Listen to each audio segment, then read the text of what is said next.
प्यारे बच्चों, सुप्रभात। आज हम करेंगे अगली वीडियो विदाई संभाषण की। यहाँ से आसिफ शाह ने गले में तलवार डालकर प्रार्थना करने पर उसने कत्लेआम उसी दम रोक दिया, पर 8 करोड़ प्रजा के गिड़गिड़ाकर विच्छेद न करने की प्रार्थना पर आपने जरा भी ध्यान नहीं दिया। विच्छेद होता है अलगाव, क्या होता है? अलग कर देना, बांट देना, बंटवारा करना। कोई ध्यान नहीं दिया। इस समय आपकी शासन अवधि यानी कि शासन का समय पूरा हो गया है, अवधि पूरी हो गई है। तथापि बंग विच्छेद यानी कि बंगाल का विभाजन, बंटवारा किए बिना घर जाना आपको पसंद नहीं है।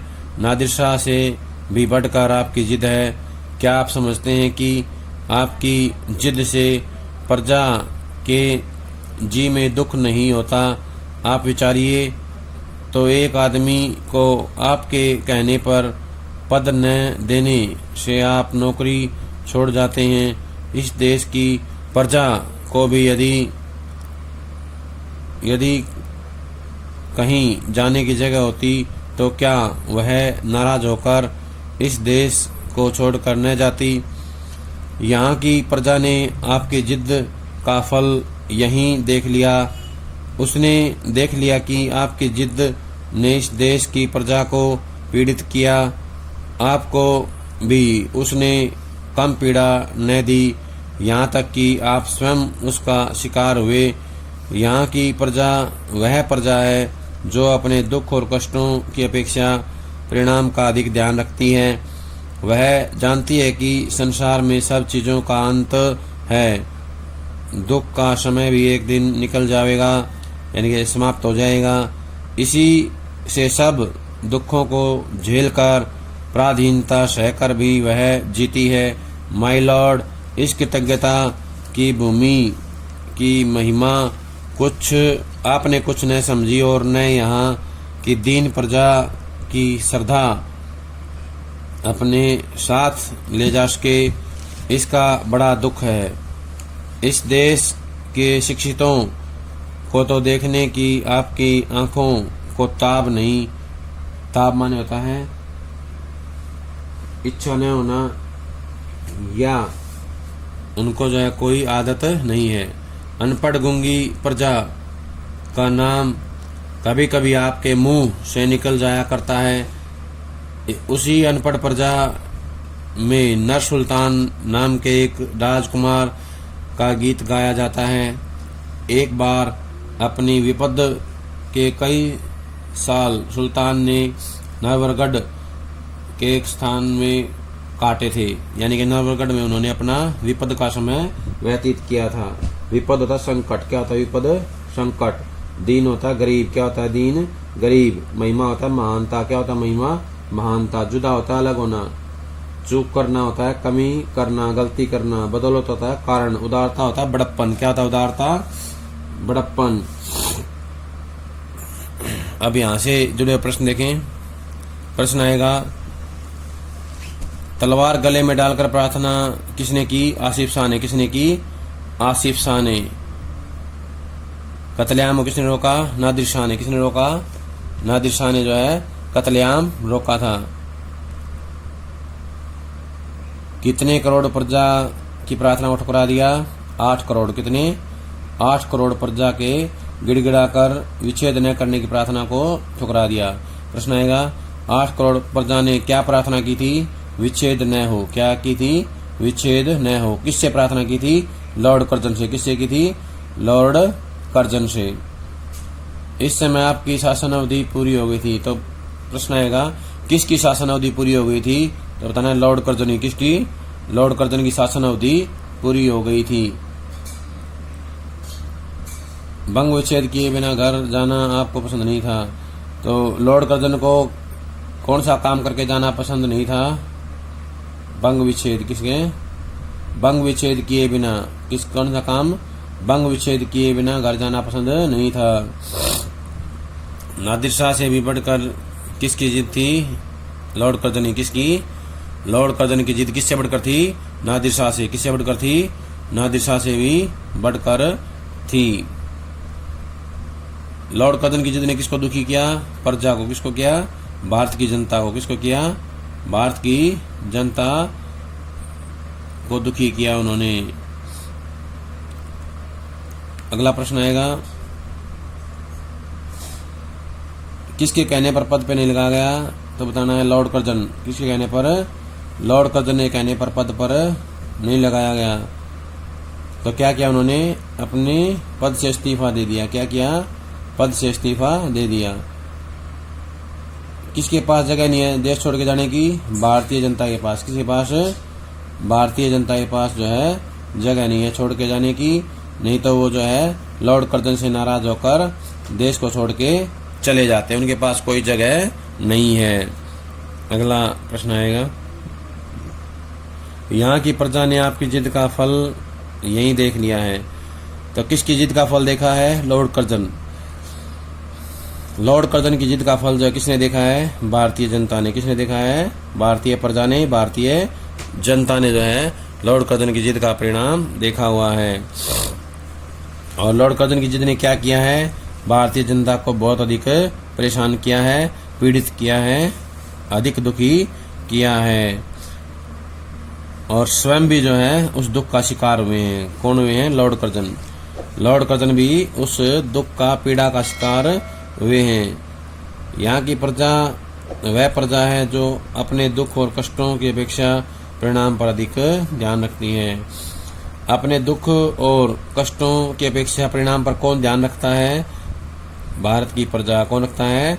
भारत की प्रजा रखती है। अगला प्रश्न आएगा, संसार में हर चीज का अंत है, तो किसका अंत भी हो जाएगा? दुखों का। किसका अंत हो जाएगा? दुखों का अंत भी हो जाएगा, या दुख का समय भी एक दिन निकल जाएगा। इसी से सब दुखों को झेल कर पराधीनता सहकर भी जीती हैं। पराधीनता जो है सहकर के कौन जीता है? भारत की जनता। कौन जीता है? भारत की जनता। पराधीनता होता है गुलामी। क्या होता है? पराधीनता गुलामी होता है। इस कृतज्ञता की भूमि की महिमा आपने कुछ न समझी। कृतज्ञता होता है उपकार की। किसकी? उपकार की। भारतीय जनता जो है उपकार की महिमा को जानती है, उपकार के महत्व को जानती है, लेकिन लॉर्ड कर्जन ने उसको बिल्कुल भी नहीं समझा। यहाँ की दीन प्रजा की श्रद्धा भक्ति अपने साथ ले जा सके, यानी कि जो हमारी गरीब जनता थी हमारे देश की, उसकी जो सहानुभूति है वो भी उसको नहीं मिल पाई। इस देश के शिक्षितों को तो देखने की आपकी आंखों को ताब नहीं थी, यानी कि आपकी आंखों को बिल्कुल भी पसंद नहीं थे भारतीय पढ़े लिखे लोग। तो प्रश्न आएगा, भारत के पढ़े लिखे लोग किसको पसंद नहीं थे? लॉर्ड कर्जन की आंखों। किसको? लॉर्ड कर्जन की आंखों को अच्छे नहीं लगते थे। अनपढ़ गूंगी प्रजा के का नाम कभी कभी आपके मुंह से निकल जाया करता है। उसी अनपढ़ प्रजा में नर सुल्तान नाम के एक राजकुमार का गीत गाया जाता है। तो बताना है अनपढ़ प्रजा के बीच में किसका गीत गाया जाता है? नर सुल्तान। किसका नाम? नर सुल्तान का नाम जो है नाम का गीत गाया जाता है। एक राजकुमार थे, वहाँ चौकीदारी से लेकर उसे एक ऊंचे पद तक काम करना पड़ा था। जिस दिन घोड़े पर सवार होकर वह उस नगर से विदा हुआ, नगर द्वार से बाहर आकर उस नगर को जिस रीति से उसने अभिवादन किया था वह सुनिए। उसने आंखों में आंसू भरकर कहा, प्यारे नरवरगढ़, मेरा प्रणाम ले। आज मैं तुझसे जुदा हूँ। जुदा होता अलग होना, बिछड़ जाना। तू मेरा अन्नदाता है। अपनी विपद के दिन, विपद माने दुख, संकट के दिन मैंने तुझ में काटे हैं। तेरे ऋण का बदला मैं गरीब सिपाही नहीं दे सकता। भाई नरवरगढ़, यदि मैंने जानबूझकर एक दिन भी अपनी सेवा में चूक की हो, यहाँ की प्रजा की शुभ चिंता न की हो, यहाँ की स्त्रियों को माता और बहन की दृष्टि से न देखा हो, तो मेरा प्रणाम न ले। नहीं तो प्रसन्न होकर एक बार मेरा प्रणाम ले और मुझे जाने की आज्ञा दें।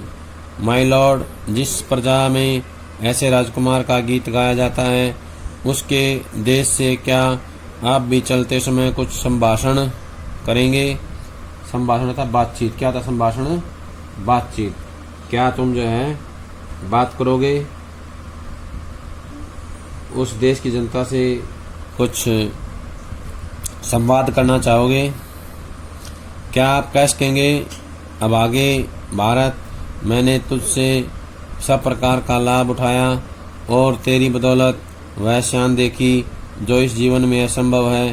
तूने मेरा कुछ नहीं बिगाड़ा, पर मैंने तेरे बिगाड़ने में कुछ कमी न की। संसार के सबसे पुराने देश, जब तक मेरे हाथ में शक्ति थी तेरी भलाई की इच्छा मेरे जी में न थी। अब कुछ शक्ति नहीं है तो तेरे लिए कुछ कर सकूं, पर आशीर्वाद करता हूं कि तू फिर उठे और अपने प्राचीन गौरव और यश को फिर से लाभ करे। मेरे बाद आने वाले तेरे गौरव को समझें, पर आप कर सकते हैं और यह देश आपकी पिछली सब बातें भूल सकता है, पर इतनी उदारता माय लॉर्ड में कहाँ? उदारता होता है दयालुता। क्या था उदारता? दया भावना या बड़प्पन। उदारता क्या होता है? बड़प्पन या सहानुभूति, दया। बदौलत का कारण। क्या होता है बदौलत? कारण। बदौलत क्या होता है? कारण। अब आएगा चूक करना होता है, कमी करना या गलती करना। क्या होता है? कमी करना या गलती करना। अब यहाँ से प्रश्न आएगा, किसका गीत गाया जाता है? ये तो हमने पढ़ लिया, नरसुल्ताना। किसका? नरसुल्तान का। अब आएगा नरसुल्तान ने जो है कहाँ पर अपना समय बिताया विपद का? नरवरगढ़ में। कहाँ? नरवरगढ़ में बिताया था। कहाँ बिताया था? नरसुल्तान ने नरवरगढ़ में अपना समय बिताया था, विपद के दिन काटे थे। कौन से काम किए? चौकीदारी से लेकर एक ऊंचे पद तक उन्होंने काम किया। क्या किया? चौकीदारी से लेकर एक ऊंचे पद तक काम किया। किसने किया? नरसुल्तान ने। किसने किया? नरसुल्तान ने जो है काम किया था। घोड़े पर सवार होकर कौन विदा लेने पहुंचा था? तो बताना नरसुल्तान। कौन? नरसुल्तान। नरसुल्तान जो है घोड़े पर सवार होकर नरवरगढ़ से विदा लेने पहुंचा था। तो उसने क्या कहा था? प्यारे नरवरगढ़। क्या कहा था संबोधन में? प्यारे नरवरगढ़। उसकी आंखों में क्या था उस समय? आंसू। क्या था उस समय? उसकी आंखों में आंसू थे। आंसू भरकर कहा था, प्यारे नरवरगढ़ मेरा प्रणाम ले। प्रश्न आएगा, नरसुल्तान ने किसको प्रणाम किया? नरवरगढ़ को। कैसे किया? प्यार से संबोधित करके। कैसे किया? प्यार से संबोधित करके, आंखों में आंसू भर करके कहा, मेरे प्यारे नरवरगढ़ मेरा प्रणाम ले।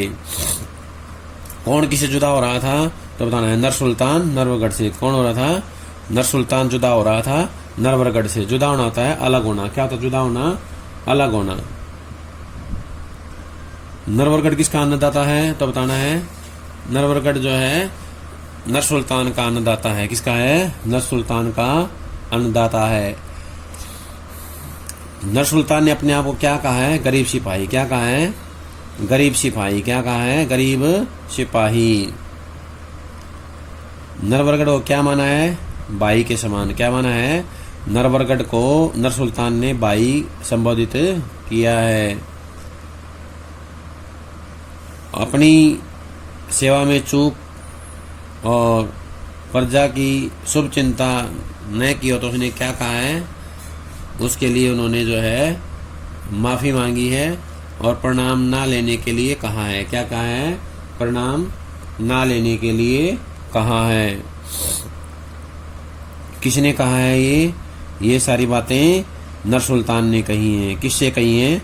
नरवरगढ़ से। किससे कही हैं? नरवरगढ़ को संबोधित करके। माय लॉर्ड किसके लिए आया है? लॉर्ड कर्जन के लिए। किसके लिए आया है? लॉर्ड कर्जन के लिए। इन पंक्तियों में क्या अपेक्षा की है लॉर्ड कर्जन से कि क्या वो भी भारत से अपने किए कामों के लिए माफी मांगेंगे? क्या भारत के प्रति जो उन्होंने व्यवहार किया है उसके प्रति वो कुछ कहना चाहेंगे? अब आगे भारत किसके लिए प्रयोग किया गया है? भारत देश के लिए, भारत की प्रजा के लिए। किसके लिए? भारत की प्रजा के लिए प्रयोग किया गया है।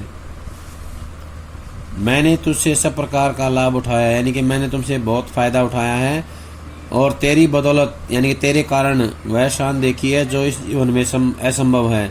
असंभव होता है जो संभव नहीं है, यानी कि मैंने इस जीवन में वो शान देखी है जो तेरे कारण मुझे मिली थी। तो ये किसने कहा है? लॉर्ड कर्जन ने। किसने कहा है? लॉर्ड कर्जन ने भारत से कहा है, या भारत की प्रजा से कहा है। किसने किसका नहीं बिगाड़ा? तो भारत की प्रजा ने नहीं बिगाड़ा। किसका? लॉर्ड कर्जन का। किसका? लॉर्ड कर्जन का। पर मैंने तेरे बिगाड़ने में कुछ कमी नहीं रखी। ये किसके बारे में कहा है? भारत के बारे में। ये कहा गया कि लॉर्ड कर्जन ने भारत को नुकसान पहुंचाने में कोई कमी नहीं रखी। उन्होंने हर स्तर पर जो नुकसान पहुंचाया है। संसार के सबसे पुराने देश, जब मेरे हाथ में शक्ति थी, तेरी भलाई करने की इच्छा मेरे मन में न थी, या जी में न थी।